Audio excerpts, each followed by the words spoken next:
सूरज चढ़ चुका था, मगर यूसुफ खान के दिल पर रात का साया अब भी था। मस्जिद से निकलते ही उसने सीधा अपने घर का रुख नहीं किया। उसके कदम शहर की उन गलियों की तरफ बढ़ गए जिनसे वह हमेशा गुजरता था। मगर आज पहली बार उसकी नजरें झुकी हुई थीं। हसन की बात उसके कानों में गूंज रही थी। हक लौटाना सबसे मुश्किल कदम होता है। उसने सबसे पहले उस पुराने गोदाम का दरवाजा खुलवाया, जहां सालों पहले एक गरीब व्यापारी से किया गया सौदा दफन था। वह व्यापारी याद आया, सीधा सादा इंसान जिसने भरोसे में आकर नुकसान सह लिया था। यूसुफ ने मुंशी से कागज निकलवाए। यह हिसाब गलत है, यूसुफ बोला। इसे ठीक करो। मुंशी हैरान था। मगर हुजूर, यह तो पुराना मामला है। पुराना गुनाह भी नया बोझ बन जाता है। यूसुफ ने बात काट दी। उस दिन पहली बार यूसुफ ने अपने फायदे को पीछे रखा। उसने नुकसान का हिसाब जोड़कर रकम अलग रखवाई।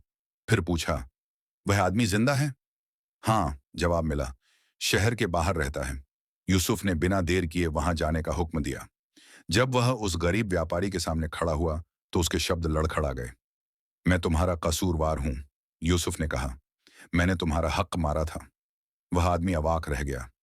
आज मैं वहीं लौट आ रहा हूं, मुनाफे के साथ। रकम देखकर व्यापारी की आंखें भर आईं।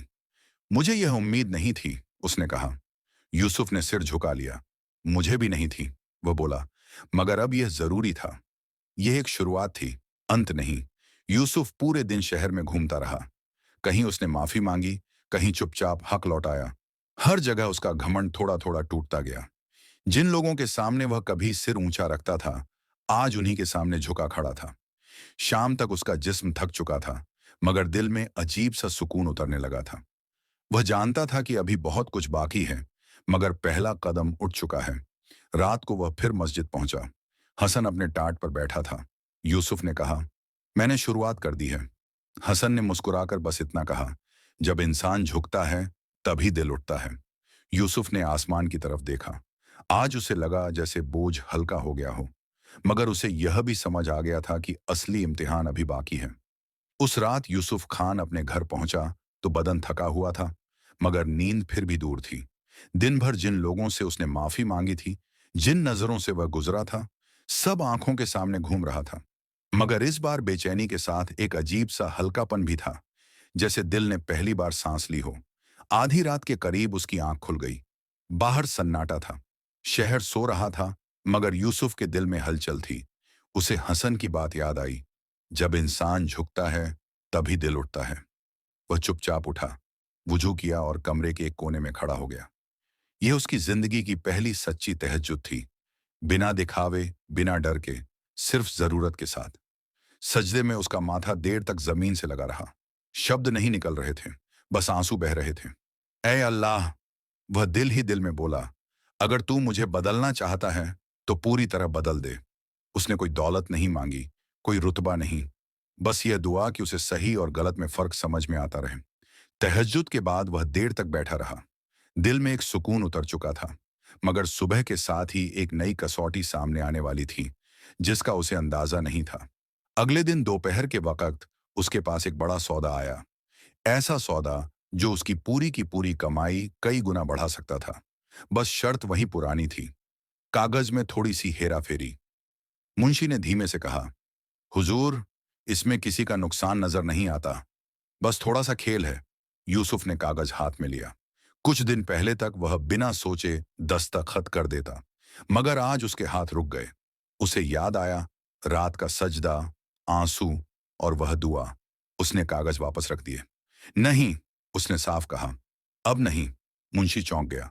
मगर यह तो बहुत फायदे का सौदा है, यूसुफ ने शांत स्वर में जवाब दिया। जिस सौदे में अल्लाह की नाफरमानी हो, वह घाटे से भी बुरा होता है। वह सौदा हाथ से निकल गया। लोगों ने कहा, यूसुफ बदल गया है। किसी ने उसे बेवकूफ कहा, किसी ने नासमझ। मगर उस शाम जब वह मस्जिद पहुंचा और हसन के पास बैठा, तो उसके दिल में शिकवा नहीं था।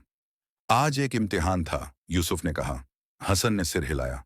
और तुम पास हो गए, वह बोला, क्योंकि तुमने अल्लाह को चुना। यूसुफ ने पहली बार महसूस किया कि सुकून सिर्फ गुनाह छोड़ने में नहीं, बल्कि सही को चुनने में है, चाहे कीमत चुकानी पड़े। मगर उसे क्या पता था कि असली परीक्षा अभी बाकी है। एक ऐसी परीक्षा जिसमें सिर्फ उसका ईमान नहीं, उसकी सब्र भी आजमाई जाएगी। यूसुफ खान को बदले हुए ज्यादा दिन नहीं हुए थे कि हालात ने करवट ले ली। जिन लोगों के साथ उसने नाइंसाफी छोड़ दी थी, उन्हीं में से कुछ ने उसे कमजोर समझ लिया। पुराने साझेदार पीछे हटने लगे, नए सौदे आने बंद हो गए, बाजार में बातें फैलने लगी। यूसुफ अब पहले जैसा नहीं रहा। अब उसमें कारोबार की आग नहीं रही। कुछ ही हफ्तों में उसकी आमदनी आधी रह गई। वह आदमी जो कभी घाटे का नाम सुनकर हंसता था, अब हर हिसाब सोच समझ कर करता था। एक शाम उसके मुंशी ने आकर बताया, हुजूर, अगर हालात ऐसे ही रहे तो हमें कुछ जमीन बेचनी पड़ेगी। यूसुफ कुछ पल खामोश रहा। पहले यह खबर उसे गुस्से से भर देती, मगर आज उसके दिल में गुस्सा नहीं था। बस एक सवाल था, क्या मैं गलत रास्ते पर हूं? उसे तहज्जुद की वह रात याद आई जब उसने अल्लाह से बदलाव मांगा था। अगर यह उसी का हिस्सा है, उसने खुद से कहा, तो मैं सब्र करूंगा। मगर सब्र आसान नहीं होता। एक दिन उसका पुराना दोस्त, वही जिसने उसे झूठे सौदों का रास्ता सिखाया था, उसे मिलने आया। अभी भी वक्त है, उसने कहा। एक सौदा है, बस आंख बंद करनी होगी, फिर सब ठीक हो जाएगा। यूसुफ का दिल कांप गया। पल भर के लिए पुरानी जिंदगी सामने खड़ी हो गई। आसान रास्ता, जल्दी मुनाफा। मगर तभी उसे हसन की आवाज याद आई, इम्तिहान वहीं आता है जहां पुराना रास्ता बुलाता है। उसने दोस्त को मना कर दिया। उस रात यूसुफ मस्जिद पहुंचा। दिल भारी था। हसन वहीं बैठा था। सब कुछ छूटता जा रहा है, यूसुफ ने कहा, मगर मैं वापस नहीं जाना चाहता। हसन ने मुस्कुराकर कहा, अल्लाह जब किसी को चुनता है तो पहले उसे हल्का करता है। फिर हसन ने उसके लिए दुआ की। वह दुआ लंबी नहीं थी, मगर उसमें यकीन था। ऐ अल्लाह, हसन बोला, इस बंदे के दिल को अपने भरोसे से भर दे। कुछ दिन बाद एक अजीब वाकया हुआ। जिन लोगों का यूसुफ ने हक लौटाया था, उन्हीं में से एक ने उसे ढूंढा। वह एक छोटा व्यापारी था, मगर ईमानदार। आपने मेरा हक लौटाया था, उसने कहा। अब मैं आपके साथ काम करना चाहता हूं, साफ तरीके से। यह बड़ा सौदा नहीं था, मगर साफ था। यूसुफ ने हामी भर ली। उसने समझ लिया कि बरकत की शुरुआत शोर से नहीं, खामोशी से होती है। उस रात वह फिर तहज्जुद में उठा। सजदे में उसने पहली बार शुक्र के आंसू बहाए। मगर कहानी अभी पूरी नहीं हुई थी। अब एक ऐसा राज सामने आने वाला था जो हसन के बारे में उसकी सोच ही बदल देगा। सुबह की हल्की रोशनी मस्जिद के आंगन में उतर रही थी। यूसुफ खान कुछ दिनों बाद फिर उसी जगह पहुंचा, मगर आज उसके कदमों में जल्दबाजी नहीं थी। दिल में सुकून था, वैसा सुकून जो हासिल करने से नहीं, छोड़ने से आता है। उसने इधर उधर देखा। टाट अपनी जगह था, मगर उस पर बैठा हुआ फकीर नजर नहीं आया। यूसुफ का दिल घबरा गया। हसन कहाँ है? उसने इमाम साहब से पूछा। इमाम साहब ने गहरी सांस ली। हसन आज फज्र के बाद चला गया, उन्होंने कहा। हमेशा के लिए? यूसुफ के पैरों तले जमीन खिसक गई। कहाँ चला गया? उस दुनिया में जहां ना अंधापन है, न भूख। यूसुफ कुछ देर खामोश खड़ा रहा। उसे यकीन नहीं हो रहा था कि जिससे उसने अपने दिल का रास्ता पाया, वह अब सामने नहीं होगा। उसने कुछ कहा? यूसुफ ने भारी आवाज में पूछा। इमाम साहब ने जेब से एक मुड़ा हुआ कागज निकाला। यह तुम्हारे लिए छोड़ गया है। यूसुफ ने कागज खोला। उस पर हसन की कांपती लिखावट थी। यूसुफ, अगर तुम यह पढ़ रहे हो तो समझ लो कि मेरा काम पूरा हो गया। मेरी आंखें दुनिया नहीं देख सकीं, मगर कुरान ने मुझे वह नूर दिया जो कब्र तक साथ जाएगा। याद रखना, असली रोशनी आंखों में नहीं, दिल में होती है। अगर तुमने एक भी जुल्म छोड़ा, एक भी हक लौटाया, तो समझो मेरी मेहनत कबूल हो गई। तुम्हारा भाई हसन। यूसुफ की आंखों से आंसू बहने लगे। वह मस्जिद के उसी कोने में बैठ गया जहां कभी हसन बैठा करता था। पहली बार उसने वहां कुरान खोला और खुद पढ़ना शुरू किया, ठहर ठहर कर, समझने की कोशिश के साथ। दिन बीतते गए। यूसुफ का कारोबार छोटा था, मगर साफ था। उसकी पहचान अब अमीरी से नहीं, ईमानदारी से होने लगी। लोग उससे सलाह लेने आते। वह उन्हें हसन की तरह लंबी बातें नहीं करता, बस कभी एक आयत सुना देता।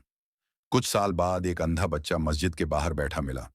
यूसुफ उसके पास बैठ गया और बोला, डरो मत। अल्लाह जिसे नूर देता है, उसे कोई अंधा नहीं कर सकता। उस पल यूसुफ को महसूस हुआ, हसन गया नहीं है। वह हर उस दिल में जिंदा है जहां कुरान की रोशनी उतर जाती है। सीख, आंखों का अंधापन अल्लाह की आजमाइश हो सकता है, मगर दिल का अंधापन हमारी अपनी गलती होती है। और जो दिल कुरान से जुड़ जाए, वह कभी अंधा नहीं रहता।